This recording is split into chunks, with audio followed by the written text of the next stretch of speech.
everything can change in a matter of days. It was all good just a week ago. We beat up on the Chicago Sky a few days ago. 35-point victory. Caitlin Clark triple-double. Indiana Fever riding high. Indiana Fever fans riding high. Caitlin Clark supporters riding high. And then, of course, the dweebs do what the dweebs do. They make up nonsense. They make up lies. And the WNBA validate the lies. The WNBA validates the nonsense. The WNBA validates non-truths. The Indiana Fever aren't playing nice anymore. They're now threatening to boycott the entire WNBA over what they're calling outright lies. Not rumors, not gossip. What's the catch? No one's saying exactly what those lies are. Suspicious? Absolutely.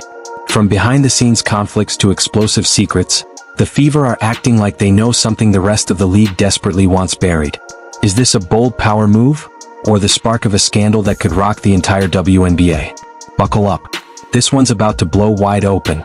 Unbelievable. Absolutely unbelievable. This dump, this turd of turds known as the WNBA, this damn league can't get the hell out of their own way. They don't get it. They just don't get it. The diva of dump divas, Kat Engelbert, she does not understand how fragile this fan base is. And by fragile, I'm referring to their level of loyalty to pretend basketball, which in this case doesn't exist. Buckle up, alright, because if you thought WNBA drama was just about basketball, think again. It's messier than your last breakup text. Here's the scorching reality on and off the court. The Indiana Fever, led by the unstoppable Caitlin Clark, are the league's golden ticket. The ultimate crowd puller, hype machine, and dream come true for any sports exec. Sellout games? Check.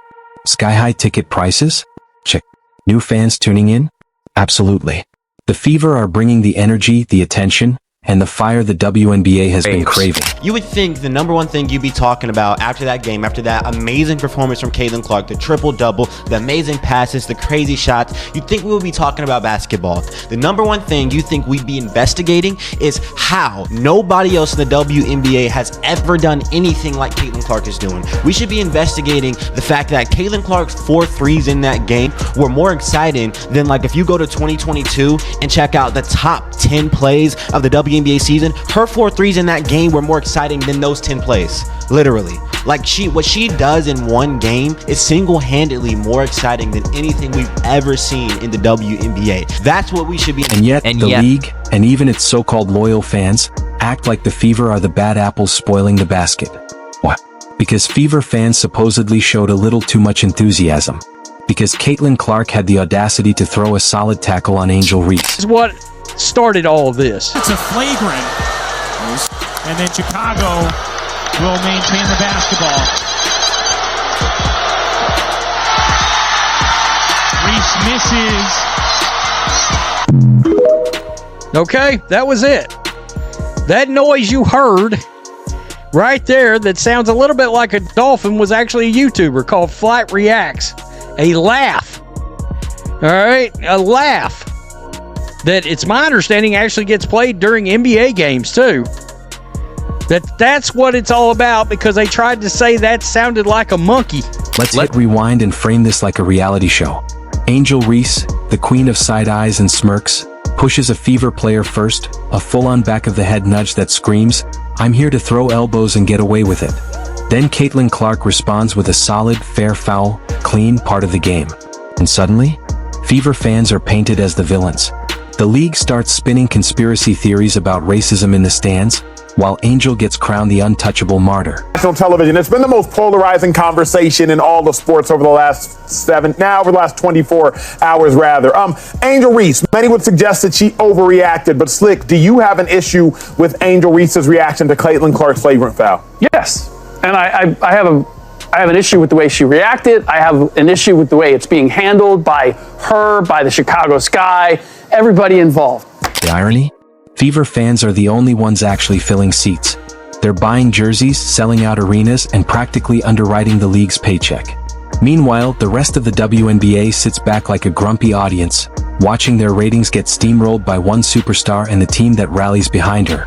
Really thankful. They continued to show up for us, and they make a lot of noise. Like, they're into it. They're not just sitting there. Like, they're invested in this basketball. It's great for our league. It's great for every team that gets to come and play here.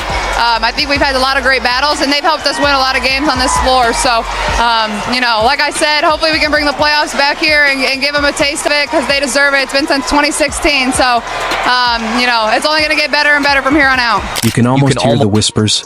We want Caitlin to succeed, but not like that. Not while the Fever fans exist. Translation: the league wants growth, but only if it fits the script of victimhood and manufactured drama. It's like the WNBA collectively decided the best way to handle rising popularity is to burn the house down, starting with the very team keeping the lights on. And here's the kicker. Not a flagrant foul on Caitlin Clark. Listen, I was at the game. If there was somebody being racist or saying shit, obviously boot him, never let him back. I would be stunned beyond belief if that was the case. This crowd, I've sat on the wood for a million games, been in a million environments.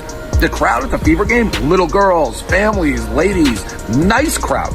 You even though it's 100% false, by acknowledging we don't condone hate and not seeing that this was a internet rumor, complete bullshit, you're lending credence to this. There was none of that. It was a great crowd, a positive crowd. Yeah, Angel Reese deserved to get her ass booed when she attacked Caitlin on a normal foul.